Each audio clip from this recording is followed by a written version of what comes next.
I'm a tasty producer. Today, I'm going to be showing you how to make my favorite Japanese recipes.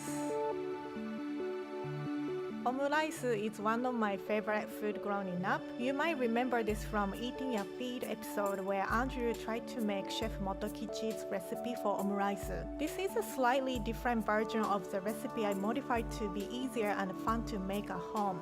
Chef from Kichikichi uses demi-glazed sauce on top and very soft omelette, but the most common style is rice seasoned with ketchup wrapped with thin omelette. You might think seasoning rice with ketchup is a little strange, but ketchup is popular seasoning in Japan. The most difficult part of making omurice is making the omelette. The inside of the omelette is almost like soft scrambled eggs. I wanted to make easier way of making this, and my coworker Hitomi suggested poaching egg in plastic wrap. This is one of the first video I made for Tasty Japan.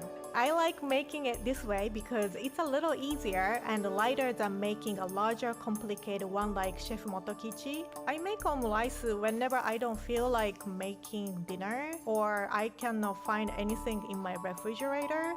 It's one of my favorite Japanese dishes to eat. Some of you might recognize this dish from the Tasty Cook-Off video. It's not only my favorite, but it instantly becomes a favorite of whoever tries it. The frying temperature is important. I fry at 320 degrees to make sure the chicken wings are fully cooked. Then I take the wings out and raise the oil temperature to 350 to make it crispy on the outside. I've made it hundreds of times because my friends and coworkers always ask me to. The secret of the wings is the sauce.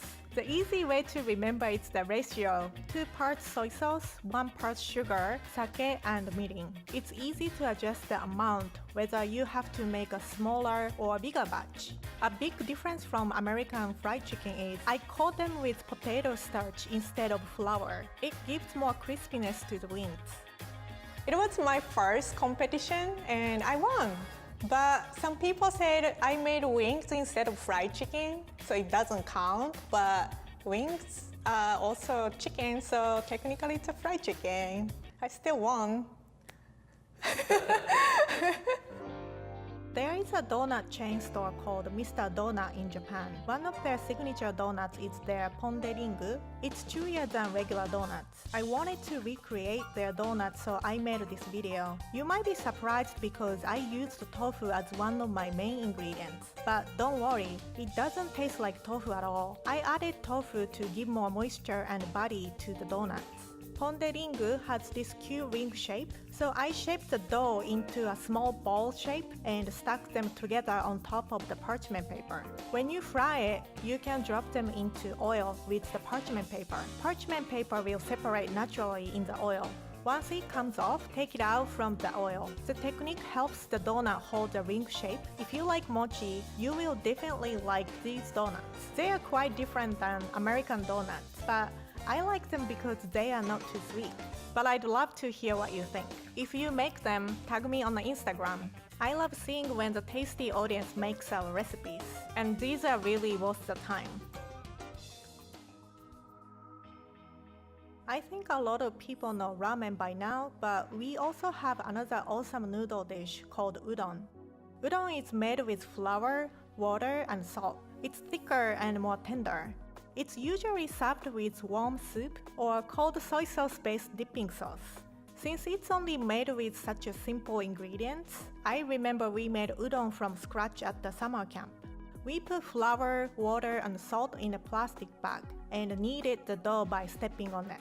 I don't think that at summer camp in the US they are making udon noodles and they are missing out. There are a variety of toppings, but my favorite is niku udon or kitsune udon. Niku means meat. Niku udon is usually served with thinly sliced cooked meat on top. Kitsune udon is served with deep-fried tofu skin called aburaage. Kitsune means fox.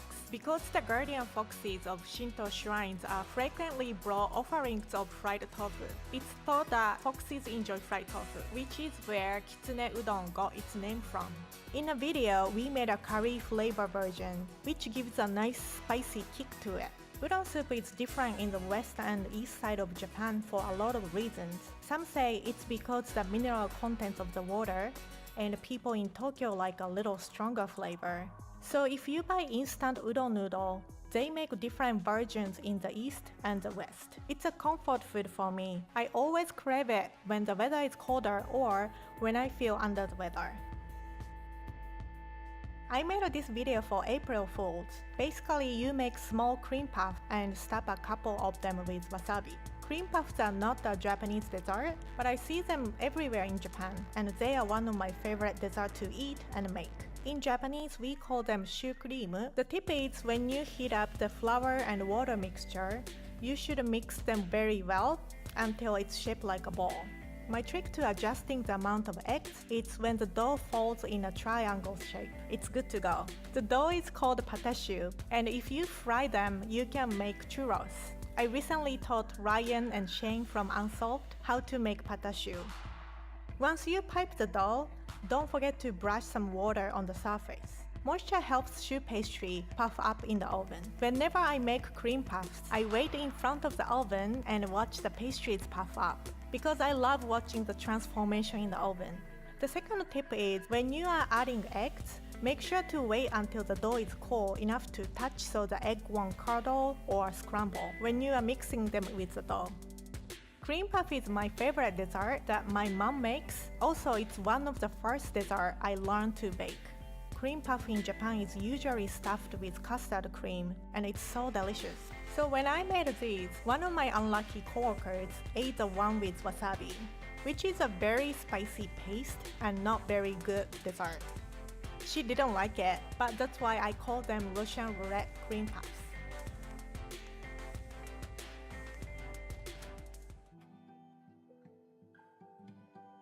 I make this cake a lot at home. It's quite easy and you don't need a cake mold. You just need a sheet pan. This cake is very moist, so it's easy to roll it up. It's been 2.5 years since I started working for Tasty.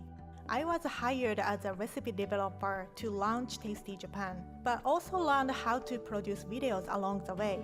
I've never made videos before, but my mentor Jody taught me how to shoot and edit videos very patiently. I love making tasty food videos because it's just my hands and cooking. I'm a shy person and I've always been self-conscious about my accent because English is not my first language. So when our producer Spencer first asked me to make mesmerizing Japanese dessert video with my face and my voice, I was very hesitant.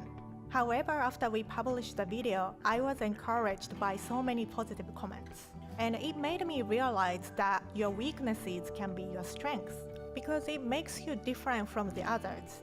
And that isn't a bad thing. It's what makes you unique.